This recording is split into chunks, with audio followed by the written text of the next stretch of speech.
Elon Musk çox böyük bir texnologiya istedadı olan bir sahibkarıdır.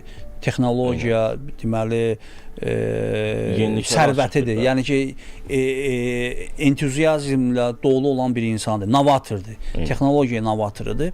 Yəni o Amerika üçün bir milli sərvətə bərabər bir insandır.